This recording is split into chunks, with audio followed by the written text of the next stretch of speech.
How you doing, Ken here? This is pond update number 3. Just to start firstly on the glass, didn't do anything with it. Had a friend out helping me with the pipe work a couple of weeks ago, and we'd looked at it and it definitely was leaking after the refill, and we'd said, well, what we'll do is, if it's still leaking, we'll drop the water down and reseal the bottom. Well, the morning we decided to do that, I just checked around the edges. What I was able to do was able to put a bit of kitchen roll down the gap between the window and the copings. There was no water there, absolutely none. So came to the swift conclusion there's no leak. Probably there was when I started to fill it, but likely with the pressure of the water on the window it just sealed itself up. So if it ain't broke, don't fix it. So I'm happy with that, just left that. The other thing is the spin drifter, the bubbles, you can see, and I wonder sometimes if it's an optical illusion, there seems to be more bubbles on the left than there is on the right, although I can still see some algae. I did get a brush in there and give it a good brush off. Not a very good brush by the looks of it, but didn't make much difference. Again, it's definitely not where the fishies are all enthusiastically looking on. It's not worth draining the pond to look at any closer. What I might do is get the pond back for I have, and maybe see if I can lift the rubber diaphragm on top and if there's anything under that, but other than that I'm not pushed. I did as well get my brush in. I'll just show you this. I bought a brush online. It's a Draper from Mixed Garage. I might just put a link down, but the advantage is it's not too hard and it does extend out to 3 meters, so I was able to get it down and just loosen up a lot of the debris in the bottom of the pond. Now it did mean the pond was very cloudy for about 5 days. This is probably the first day it's back to being crystal clear. I did do a bit, you can see, but a lot of that algae is just stuck to the bottom. I'm not going to shift it, especially the fact that I don't have a pergola as yet. Hopefully to do that in the next few months. But you know, fairly happy with things. You can see the line there, the green stops. That's where I dropped the pond down to put in the pipe work. Obviously being a gravity system, in order for the pond water not to flow into the shed, we had to drop the level, and that's where the algae died off over 3 days. I thought it would recover quicker than that, but it hasn't. Again, not something to be worried about. So you might notice from the last video I have removed the pressure filter. It's all there. Well, the pressure filter is there and the UV is there. I did take one sponge out of the pressure filter and put it into my bio chamber. I'll show you that in a second. Otherwise things are, you know, the skimmer's going well, the ultra skim, no issues. There's a good pull off it. A little bit of debris, it's quite windy there today, but otherwise going well. No leaks on the pipe work, everything looking good. Did have a little wee trickle feed pipe I put in there, but I tightened that up when I was doing something inside. It obviously wasn't tight enough here, and I pulled something out there and it loosened. That's not a biggie. Top, still not to that with it. I do need to give it a good clean out. No plans to do anything in the next 6 weeks or so with it. I do have a local company who's going to do a stainless steel spillway for me.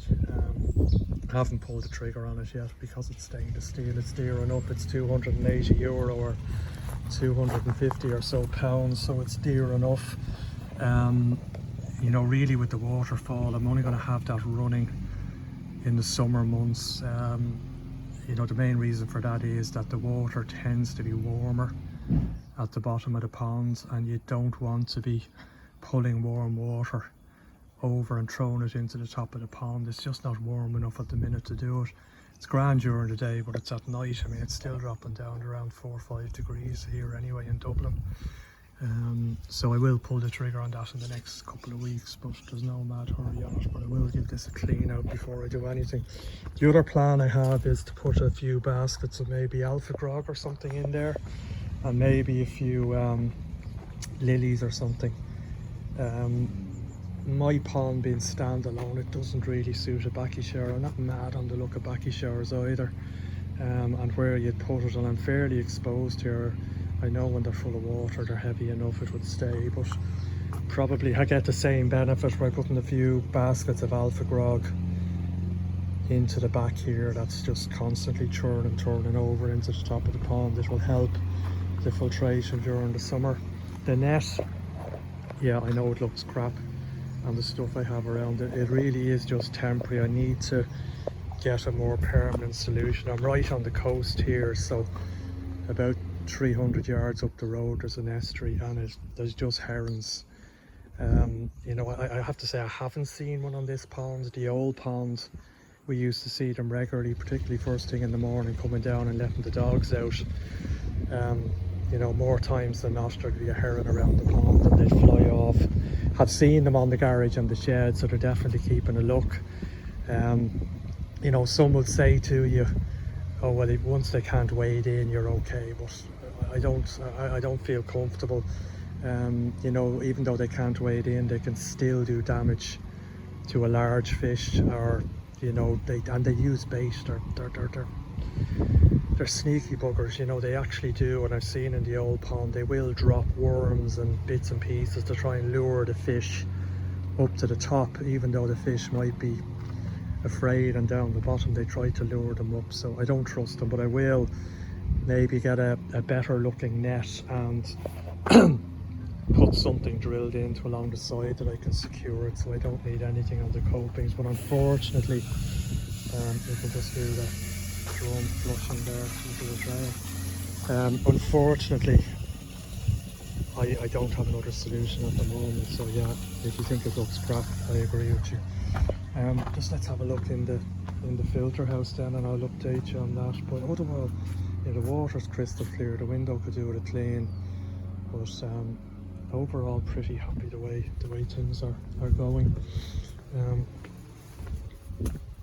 Into the filter house, the filter's just, you know, if you do any research online, it's, as I say, it's a DBS or Quinnicoy, rebrand them and sell them in the UK. They're just fairly bulletproof, and then I have to say, it just turned it on, it just works. No issues with it. From the last time you looked, I have plumbed in, so the main pond return was working the last time. That's out here and around the outside there and out. Also plumbed in the back of the pond that we were just looking at. It's not turned on at the minute, but it is in, and as I say, I have a separate pump on it. These are from Coastal Koi if you're interested in an Aqua Eco. The first one there, the one on the main pond, is a slightly older version. It's a 20,000 litre per hour. The one on the back of the pond is a slightly newer version. It's the 22,000 litre per hour. As I say, I'm only using one of them at the moment, and it's running at about 60%, 77 watts at the minute. But running well. One thing I did have a few leaks, as you do when you do this job for the first time. There was a leak on the pump on one of the unions. That's now sorted, all nice and dry. There was a leak on the second rubber connector we put it on return, tighten that up, that's fine. However, there is a leak on the main pond return at the valve, and unfortunately, no, it's not much. I put a bit of that slightly damp there. I just put that in to see how it was doing. Now it's one of those things as well, because the water is fairly hard here, it may just seal itself up in time, but it's on the pond side, so unless I drain the pond down, I can't do anything with it. Now what I do is probably just unscrew the union here, put on more PFTE tape, that's the plumber's very thin white tape. If I any there, I don't, but you just wrap it around it and it should seal it up. As I say, you know, dropping the pond down is fairly drastic, and I'm going to have a good reason to do it, and that's not a good reason. You know, knocking it down to the level that would allow me to repair that will take about a day and a half to 2 days to refill it, and that will mean my filter's out of action for that time as well, so I'm not going to bother doing that at the minute. What else have I done? I did put in a Viair water meter, so this is on my trickle flow. I'll put a link to this in the description as well. It's about they're about £35 or so shipped to buy, and all it is this little unit here that goes onto the pipework return. That's Odie's tail, you can see in the background. He's looking for an ear rub. And all it does is measure. It's designed for sort of RO systems, so it'll give you a fairly accurate measurement on a low flow of water. So that tells me at the minute that I'm putting through about 0.3 litres a minute, which I think equates to about 3,000 litres a week in terms of its water change. So that's, you saw that pipe coming in at the back from the tap. It's just a spur off the tap. This valve here I use to throttle the water flow to get it down. I did put this one in a bigger Pegler valve, thinking it would be easier to control the water flow. It's actually not, but it's handy to have there. If I need to shut this off, I can shut off that one rather than messing with this one that controls my water flow. So that's that. It's fairly good. The water filter I have is an Oasi Aqua Active, the Chlorinator. Not very good, I'll have to say. I have used, if I can find them, probably can't. I do have DPD4 tablets that I use to measure the chlorine. Basically, you just take out 10 millilitres of water, drop in and crush a tablet. If you've any pink in it, it means you've chlorine. When I run that at full flow, I'll just take this lid off, I'll turn off the... when it runs at full flow, it's not taking out all the chlorine. If you do a search online, you find people generally aren't happy with them. It's okay at that sort of trickle there, but I will get a big blue or something like that to replace it, so I definitely have the space there, and the connectors will be very easy to do. But I know Evolution Aqua do a similar one. They all get rated the same. I wouldn't bother if I were you looking for one. I mean, that's about £90, €100 to buy, and not worth it in my opinion, to be honest. There's the bio chamber. You can see I have the I have the bit of sponge in there from the, whether that does anything from the pressure filter, I don't know. I suppose at this time of the year, I mean, I'd say the pressure filter was pretty dead. I've only really started feeding in the last couple of weeks, but it's probably better than nothing. The drum, nice and clean. As I say, no issues. There's a little bit of dirt you can maybe see down there. It's just settled on the dirty side of the drum. I can clean that out and come back. Not worried about it. The other thing I've been slightly concerned about, you can see the UV down there. Goes in through the drum bypass. Or it's not the drum bypass, it's the bio bypass. There are some slats there. Just wondered whether, and the media does appear there at times, so there's slats to let the water flow into the bio chamber. Just wondering, was UV light getting through there onto the bio media? Is probably not a great idea. Is it enough to be worried about? Possibly not. I spoke to DBS themselves. They said that mounting is okay. Most people do push the UV in the drum, the clean side of the drum. There is a bit of a bracket you can see there to stand it upright. On the dirty side of the drum, that's another option. I don't know if you have any comments on that.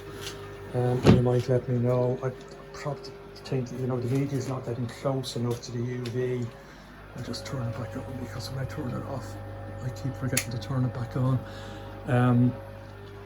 I don't think it really gets close enough or enough if it gets down that far for it to be a problem, but if you have any thoughts on that, maybe let me know. That's about it. I did sort of revamp the channel a bit. I changed the name, and I also apologise that when I was posting videos the last time, I wasn't allowing comments on them. That wasn't deliberate.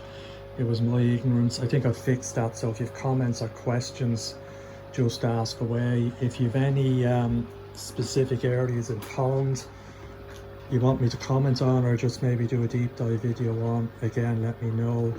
You know, I've come through this whole process since last June. It's been great, and it's great to be at this stage, but I know it's also been pretty stressful, and sometimes finding information when you need it quickly is not easy. So if you have any questions, just fire away and I'll answer them as best I can.